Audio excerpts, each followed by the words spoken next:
ಕೊಪ್ಪಳ ಜಿಲ್ಲಾ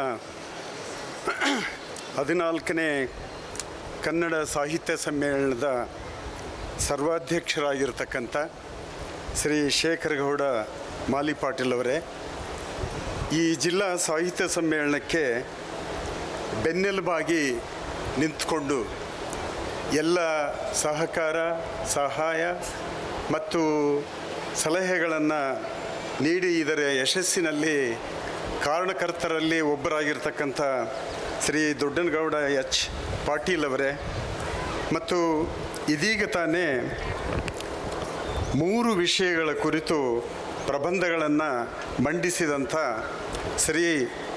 ಶ್ರೀಮತಿ ಮೀನಾಕ್ಷಿ ಕಂಡಿಮಠ ಅವರೇ, ಶರಣಪ್ಪ ಜಡಿ ಅಳವಂಡಿಯವರೇ, ಶ್ಯಾಮದಲಿ ಮದ್ಗಾರ್ ಅವರೇ, ವೇದಿಕೆ ಮೇಲಿರ್ತಕ್ಕಂಥ ಗಣ್ಯರೇ ಮತ್ತು ಎದುರಿನಲ್ಲಿರ್ತಕ್ಕಂಥ ಎಲ್ಲ ಕನ್ನಡ ಸಾಹಿತ್ಯ ಅಭಿಮಾನಿಗಳೇ, ಈ ಸಮ್ಮೇಳನದ ಫಲಶ್ರುತಿಯ ಕುರಿತಂತೆ ಬಹಳಷ್ಟು ಮಾತಾಡ್ತಕ್ಕಂಥ ವಿಷಯಗಳಿವೆ.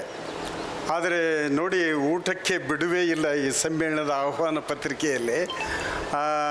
ನಿರಂತರವಾಗಿ ಗೋಷ್ಠಿಗಳು ನಡೀಲಿ, ಊಟಕ್ಕೆ ಹೋಗೋರು ಊಟಕ್ಕೆ ಹೋಗಲಿ, ಇಲ್ಲಿ ಕೂತು ಕೇಳೋರು ಕೇಳಲಿ ಅಂತಕ್ಕಂಥ ಒಂದು ಆಶಾಭಾವನದಿಂದ ಸಮ್ಮೇಳನದ ಸಂಘಟಕರು ಹೀಗೆ ಈ ಕಾರ್ಯಕ್ರಮವನ್ನು ರೂಪಿಸಿದ್ದಾರೆ ಅಂತ ನನಗೆ ಅನ್ನಿಸ್ತದೆ. ಅಂತ ಏನು ಈ ಸಮ್ಮೇಳನದ ಆಯೋಜನೆಯಲ್ಲಿ ಎದ್ದು ಕಾಣ್ತಕ್ಕಂಥ ಗುಣಾತ್ಮಕ ಅಂಶ ಅಂತೇಳಿದ್ರೆ, ಈ ಜಿಲ್ಲಾ ಸಾಹಿತ್ಯ ಸಮ್ಮೇಳನವನ್ನು ಈ ಹಿರೇಮನ್ನಾಪುರ ಎಂತಕ್ಕಂಥ ಒಂದು ಹಳ್ಳಿಯಲ್ಲಿ ಇದನ್ನು ಆಯೋಜನೆ ಮಾಡಿರೋದು ನಿಜಕ್ಕೂ ಕೂಡ ಬಹಳ ಒಳ್ಳೆಯ ಮಾದರಿಯ ನಡೆ ಅಂತ ನಾನು ಅಂದ್ಕೊಳ್ತೀನಿ. ಅಂತ ಯಾಕಂತ ಹೇಳಿದ್ರೆ, ಗ್ರಾಮೀಣ ಪ್ರದೇಶ ಭಾರತ ಅನ್ನುವಂಥದ್ದು ಹಳ್ಳಿಗಳ ನಾಡೋದು, ಹಳ್ಳಿಗಳ ದೇಶ. ನಾವು ಇವತ್ತು ಹಳ್ಳಿಗಳನ್ನು ಮರೆತು ಬಿಟ್ಟು ಸ್ಮಾರ್ಟ್ ಸಿಟಿ ಅಂತಕ್ಕಂಥ ಕಲ್ಪನೆಯಲ್ಲೇ ಮುನ್ನುಗ್ಗುತ್ತಾ ಇದ್ದೀವಿ. ಹೀಗಿರುವಾಗ ಈ ಕೊಪ್ಪಳ ಜಿಲ್ಲಾ ಸಾಹಿತ್ಯ ಸಮ್ಮೇಳನದ ಸಂಘಟಕರು ಇದನ್ನು ಇಲ್ಲಿ ಆಯೋಜನೆ ಮಾಡಿರುವಂಥದ್ದು ಭಾಳ ನಿಜಕ್ಕೂ ಕೂಡ ಒಳ್ಳೆಯ ಒಂದು ಪದ್ಧತಿ ಅಂತ ನಾನು ಇಲ್ಲಿ ಹೇಳಲಿಕ್ಕೆ ಇಷ್ಟಪಡ್ತೀನಿ. ಅಂತ ಇನ್ನೊಂದು ಅಂತ ಹೇಳಿದ್ರೆ, ಈ ಸಮ್ಮೇಳನದ ಆಹ್ವಾನ ಪತ್ರಿಕೆಯನ್ನು ನೋಡಿದ್ರೆ ನಿಮಗೆ ಮತ್ತೊಂದು ಗುಣಾತ್ಮಕ ಅಂಶ ಏನು ಕಾಣಿಸ್ತದೆ ಅಂತ ಹೇಳಿದ್ರೆ, ಇಲ್ಲಿ ಯಾವುದೇ ಒಂದು ಜಾತಿಯ ಪ್ರಾಬಲ್ಯ ಕಾಣೋದಿಲ್ಲ. ಎಲ್ಲ ಜಾತಿಯ ಜನರನ್ನು, ಎಲ್ಲ ಜಾತಿಯ ವಿದ್ವಾಂಸರುಗಳನ್ನು, ಎಲ್ಲ ಜಾತಿಯ ಲೇಖಕರನ್ನು, ಲೇಖಕಿಯರನ್ನು ಕೂಡಿಸಿಕೊಂಡು ಈ ಸಮ್ಮೇಳನವನ್ನು ಆಯೋಜಿಸಿರುವಂಥದ್ದು ಸಂವಿಧಾನದ ಬಹುಮುಖ್ಯವಾದ ಆಶಯ. ಅದೇನು ಅಂತೇಳಿದರೆ ಜಾತ್ಯತೀತ ಧೋರಣೆ.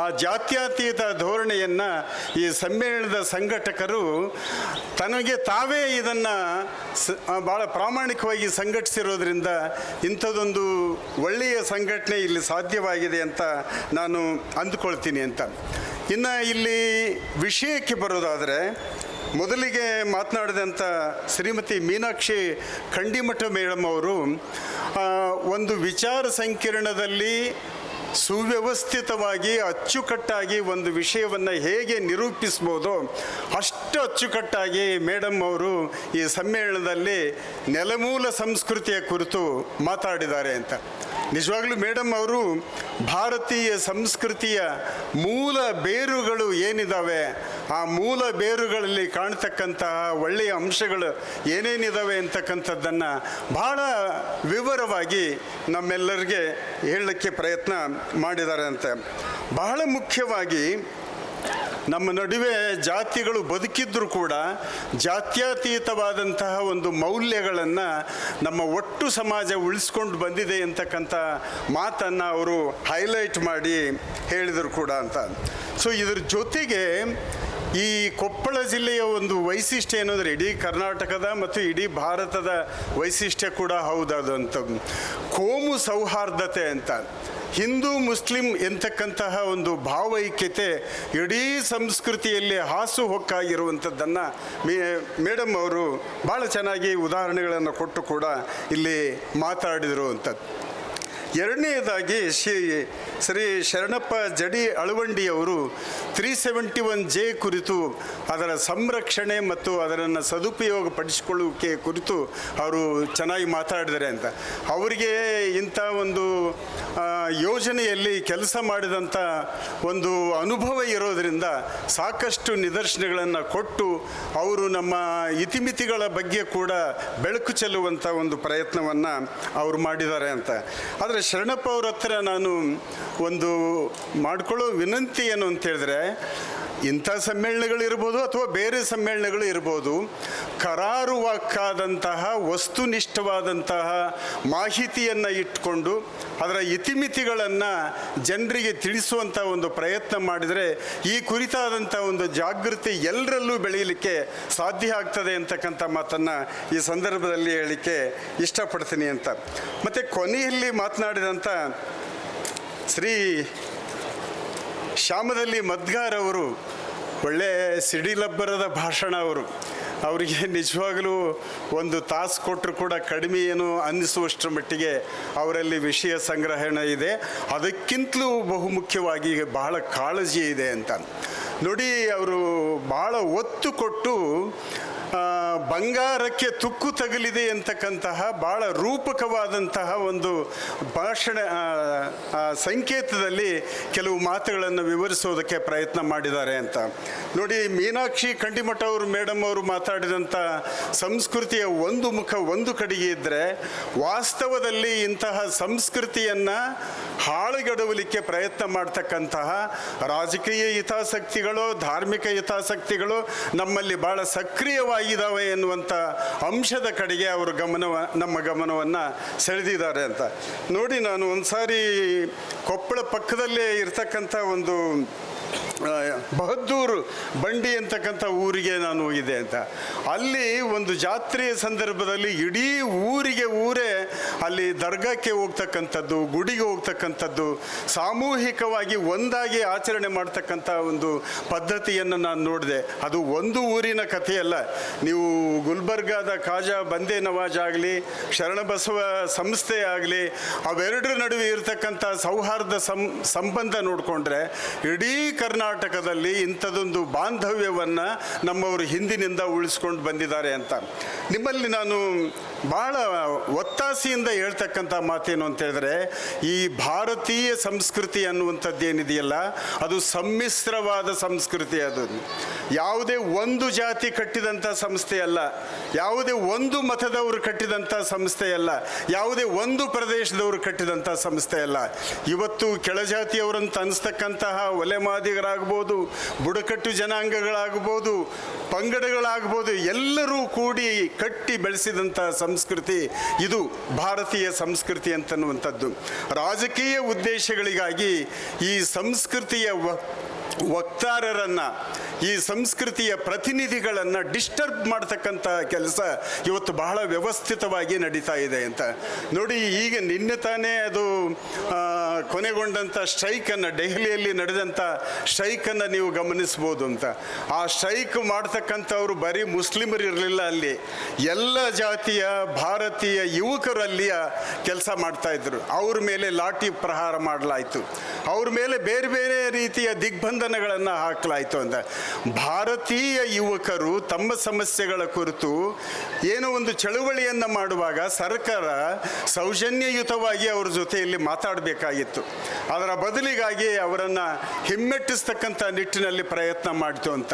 ನಿಮ್ಮಲ್ಲಿ ಕಳಕಳಿಯ ವಿನಂತಿ ಏನು ಅಂತ ಹೇಳಿದ್ರೆ, ಈ ಥರದ ರಾಜಕೀಯ ಆಟೋಪಗಳನ್ನು ನೀವು ಎದುರಿಸಲಿಕ್ಕೆ ನಮ್ಮ ಮಕ್ಕಳನ್ನು ನಾವು ಸಿದ್ಧಗೊಳಿಸಬೇಕು ಅಂತ ನಾನು ಈ ಊರಿಗೆ ಬರುತ್ತಿದ್ದಂತೆಯೇ ಆ ಗೇಟಿನ ಎದುರಿಗೆ, ಹೈಸ್ಕೂಲ್ ಗೇಟಿನ ಎದುರಿಗೆ ಇಮಾಮ್ ಸಾಬ್ರ ಮನೆ ಇದೆ ಅಂತ.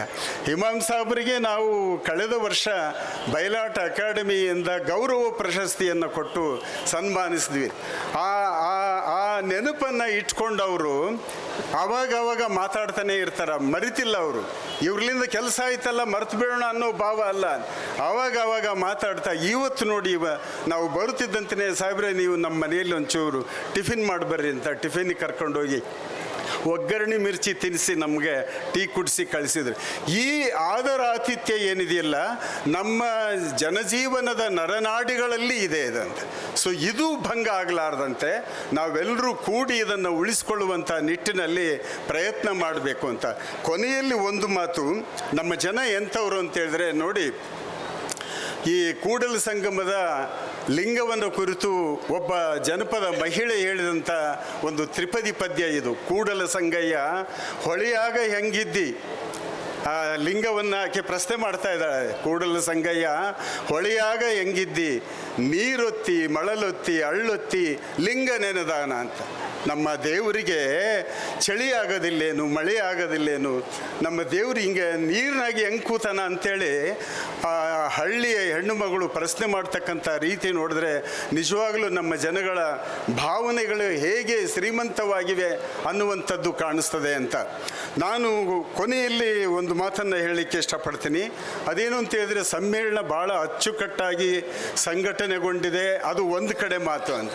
ಆದರೆ ನೋಡಿದರೆ ನಾನು ನೋಡ್ತೀನಿ, ಆಹ್ವಾನ ಪತ್ರಿಕೆಯಲ್ಲಿ ಸಂಜೆ ಸಾಂಸ್ಕೃತಿಕ ಕಾರ್ಯಕ್ರಮಗಳು ಇವೆ ಅಂತ ಅಷ್ಟೇ ಸೂಚನೆ ಇದೆ. ಆದರೆ ಸಾಂಸ್ಕೃತಿಕ ಕಾರ್ಯಕ್ರಮಗಳನ್ನು ಕೊಡುವಂಥ ತಂಡಗಳ ಹೆಸರುಗಳು ಬರಬೇಕಲ್ಲ. ಇಡೀ ಒಂದು 5-6 ಪುಟ ಆಹ್ವಾನ ಪತ್ರಿಕೆ ಅಚ್ಚಾಗಿದೆ, ತಂಡಗಳ ಹೆಸರುಗಳೇ ಇಲ್ಲ ಅಂತ. ಇಮಾಮ್ ಸಾಹೇಬ್ರ ಹೆಂಡತಿ ಸೋಬಾನೆ ಪದಗಳನ್ನು ಚೆನ್ನಾಗಿ ಆಡ್ತಾಳಂತೆ. ಆ ಥರದ ಹೆಣ್ಮಕ್ಳು ಹಳ್ಳಿಯಲ್ಲೂ ಇರಲಿಕ್ಕೆ ಸಾಧ್ಯವಲ್ಲ.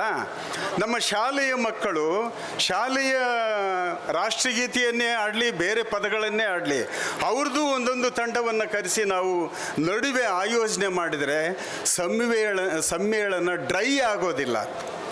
ಈ ಸಂಸ್ಕೃತಿಯನ್ನು ಕಟ್ಟಿದವರು ಜನಸಾಮಾನ್ಯರು, ರೈತಾಪಿ ಜನಗಳು, ಕೂಲಿ ಕಾರ್ಮಿಕರು ಎಲ್ಲರೂ ಕೂಡಿ ಈ ಸಂಸ್ಕೃತಿಯನ್ನು ಕಟ್ಟಿದ್ದಾರೆ. ಸಂಸ್ಕೃತಿಯ ಪ್ರಚಾರದಲ್ಲಿ ನಾವು ಸುಶಿಕ್ಷಿತರು ಮಾತ್ರ ಕಾಣಿಸ್ಕೊಳ್ಳೋದು ಬೇಡ, ರೈತಾಪಿ ಜನಗಳು, ಕೂಲಿಕಾರ ವರ್ಗದವರು ಎಲ್ಲರೂ ಬಂದು ಈ ಸಮ್ಮೇಳನದಲ್ಲಿ ಭಾಗವಹಿಸುವಂಥ ನಿಟ್ಟಿನಲ್ಲಿ ಮುಂದಿನ ಸಮ್ಮೇಳನಗಳನ್ನು ನೀವು ಆಯೋಜನೆ ಮಾಡಬೇಕು ಎಂತಕ್ಕಂಥ ಒಂದು ಸಲಹೆಯನ್ನು ಹೇಳ್ತಾ, ಇಂಥದ್ದೊಂದು ಕಾರ್ಯಕ್ರಮಕ್ಕೆ ಕಳೆದ ವರ್ಷದಿಂದ ಈ ನಂಟು ಶುರುವಾಯಿತು ಕಾಣಿಸ್ತದೆ. ಕೊಪ್ಪಳಕ್ಕೂ ನಮಗೂ ಅಲ್ಲಂಪ್ರಭು ಅವ್ರಿಗೂ ನಾವು ಭಾಳ ಆತ್ಮೀಯ ಸ್ನೇಹಿತರು, ಅದು ಮಾತು ಬೇರೆ. ಆದರೆ ತಾಲೂಕಾ ಸಾಹಿತ್ಯ ಸಮ್ಮೇಳನ, ಕುಷ್ಟಗಿ ತಾಲೂಕಾ ಸಾಹಿತ್ಯ ಸಮ್ಮೇಳನಕ್ಕೂ ನನ್ನನ್ನು ಕರೆದಿದ್ದರು. ಮತ್ತು ಈ ಸಮ್ಮೇಳನಕ್ಕೂ ನನಗೆ ನೆನಪು ಮಾಡಿಕೊಂಡು ಇಂಥದ್ದೊಂದು ಗೋಷ್ಠಿಯ ಅಧ್ಯಕ್ಷತೆ ವಹಿಸುವಂಥ ಅವಕಾಶ ಮಾಡಿಕೊಟ್ಟಂಥ ಎಲ್ಲ ಸಂಘಟಕರಿಗೂ, ಸಮ್ಮೇಳನದ ಕಾರ್ಯಕ್ರಮಗಳು ಕೊನೆಯಲ್ಲಿ ಕೊಟ್ಟಿದ್ದಾರೆ, ಲೀಸ್ಟ್ ಕೊಟ್ಟಿದ್ದಾರೆ. ಆ ಲೀಸ್ಟ್ ನಾನು ನೋಡಲಿಲ್ಲ, ಬೇರೆ ಕಾರ್ಡ್ ಮಾಡಿದ್ದಾರೆ. ಒಳ್ಳೆಯದು ಆ ಮಾತನ್ನು ನಾನು ಬೇಕಾದ್ರೆ ಹಿಂದಕ್ಕೆ ತಗೊಳ್ತೀನಿ. ಆದರೆ ಮೇನ್ ಕಾರ್ಡ್ನಲ್ಲೇ ಒಂದು ಗೋಷ್ಠಿ ಆಗ್ತಿದ್ದಂತೆಯೇ ನೆಕ್ಸ್ಟ್ ಸಾಂಸ್ಕೃತಿಕ ಕಾರ್ಯಕ್ರಮ ಏನಿದೆ ಅನ್ನೋದು ಬರಬೇಕು. ವೈವಿಧ್ಯಮಯವಾಗಿ ಗೋಷ್ಠಿಗಳು ಆಯೋಜನೆಗೊಂಡ್ರೆ ಇನ್ನಷ್ಟು ಹೆಚ್ಚಿನ ಸಂಖ್ಯೆಯಲ್ಲಿ ನಾವು ಜನರನ್ನು ಆಕರ್ಷಿಸಲಿಕ್ಕೆ ಸಾಧ್ಯವಾಗ್ತದೆ ಎನ್ನುವಂಥ ಮಾತನ್ನು ಹೇಳ್ತಾ, ಈ ಸಮ್ಮೇಳನದ ಸಂಘಟಕರಿಗೂ ಕೇಳಿದಂಥ ನಿಮ್ಮೆಲ್ಲರಿಗೂ ಹೃತ್ಪೂರ್ವಕವಾದಂಥ ಕೃತಜ್ಞತೆಗಳನ್ನು ಹೇಳಿ ನನ್ನ ಮಾತುಗಳನ್ನು ಮುಗಿಸ್ತೀನಿ. ನಮಸ್ಕಾರ.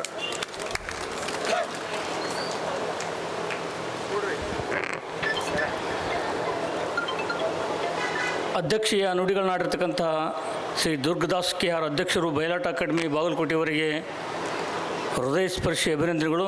ಈಗ ಸಮಯದ ಅಭಾವದಿಂದ ಬೇಗ ಸನ್ಮಾನವನ್ನು ಮಾಡುವಂಥ ಕಾರ್ಯಕ್ರಮ. ಗೌರವ ಸನ್ಮಾನಿತರಾಗಿರ್ತಕ್ಕಂಥ ಕೆ ನಿಂಗಜ್ಜ ಮಾಧ್ಯಮ, ಶ್ರೀ ಈಶ್ವರಪ್ಪ ದಿನ್ನಿ ಸಮಾಜ ಸೇವೆ, OH ಹಳ್ಳಿಕೇರಿ ಸಾಹಿತ್ಯ, ಶ್ರೀ ಏಳುಕೋಟೇಶ್ ಕೊಮಲಾಪುರ ಜೇನು ಸಾಕಾಣಿಕೆ, ಶ್ರೀ ದೇವರಾಜ್ ಅಲಿಗೇರಿ ರಂಗಭೂಮಿ, ತೋಟಪ್ಪ H ಕಾಮನೂರು ಸಹಕಾರ, ರವಿ ಚವಾಣ್ ಸಂಶೋಧನೆ, ಶ್ರೀ ಮರಿಯಪ್ಪ ಜರಕುಂಟಿ ಆಶಾ, ಶ್ರೀಮತಿ ಲಲಿತಮ್ಮ ಹಿರೇಮಠ ಕಿತ್ತೂರು ಚೆನ್ನಮ್ಮ ಪ್ರಶಸ್ತಿ, ಶ್ರೀ ಬಸವರಾಜ್ ವಾಲಿಕಾರ್ ಶಿಕ್ಷಣ, ಡಾಕ್ಟರ್ VR ತಾಳಿಕೋಟಿ ಮಾಧ್ಯಮ, ಶ್ರೀ ಅಶೋಕ್ ಪಾಟೀಲ್ ಛಾಯಾಚಿತ್ರ, ಶ್ರೀ ನಿಂಗಪ್ಪ ಜೀಗೇರಿ ಕೃಷಿ ಕ್ಷೇತ್ರ, ಕುಮಾರಿ ವೈಷ್ಣವಿ ಹನುಮಂತರಾವ್ ದೇಸಾಯಿ ಶಿಕ್ಷಣ, ಶ್ರೀ ನಾಗರಾಜ್ ವೈ ಮಾಧ್ಯಮ, ಶ್ರೀ ನಾಗರಾಜ್ ದಂಡುತಿ ಶಿಕ್ಷಣ, ಡಾಕ್ಟರ್ ಶ್ರೀನಿವಾಸ್ ಯಾಟಿ ವೈದ್ಯಕೀಯ, ಶ್ರೀ ಬೀರಪ್ಪ ಅಂಡ್ಗಿ ಶಿಕ್ಷಣ.